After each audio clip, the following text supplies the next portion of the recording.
डोंबिवलीतील या 27 गाव पंचक्रोशीतील हे देवस्थान, या देवस्थानाच्या माध्यमातून या पंचक्रोशीमध्ये सेवा केली जाते. हे मंदिर पुरातन मंदिर आहे.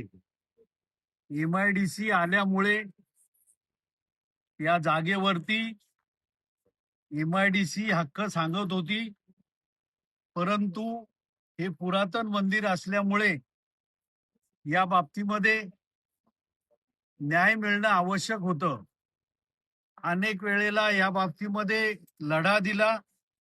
अनेकांनी या जागेवरती कब्जा करण्याचा प्रयत्न केला, उपोषणाची नाटकं केली, परंतु सत्य ते सत्य असतं.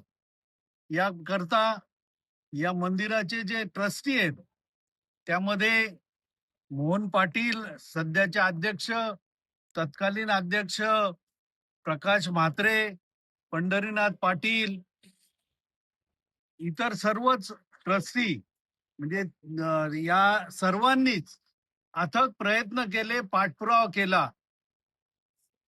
अनेक वर्ष प्रलंबित प्रश्न होता. याकरता सर्वच पक्षांबरोबर विशेषतः शिवसेनेने प्रयत्न केले, कारण सर्वच आतापर्यंत सत्तेत असताना जे MIDCचे मंत्री होते ते शिवसेनेचे होते. आताचे MIDCचे मंत्री तसेच महाराष्ट्र राज्याचे उपमुख्यमंत्री एकनाथजी शिंदे साहेब, खासदार डॉक्टर श्रीकांतजी शिंदे, आमदार रवींद्र चव्हाण या सर्वांनीच या बाबतीमध्ये सहकार्य केलं.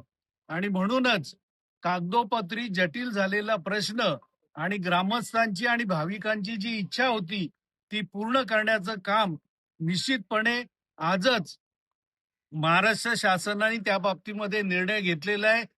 मुख्यमंत्री देवेंद्रजी फडणवीस, उपमुख्यमंत्री एकनाथजी शिंदे साहेब यांनी या बाबतीमध्ये जो न्याय दिला, त्यामुळे सर्वच भाविक आणि ट्रस्टी आनंदित झालेले आहेत. याकरता सातत्याने पाठपुरावा आमदार राजेश मोरे हे करीत होते आणि म्हणूनच या जो अन्याय झाला होता त्या बाबतीमध्ये निश्चितपणे शासनाने न्याय मिळवून दिलेला आहे. त्याबद्दल सर्व आनंदित आहेत.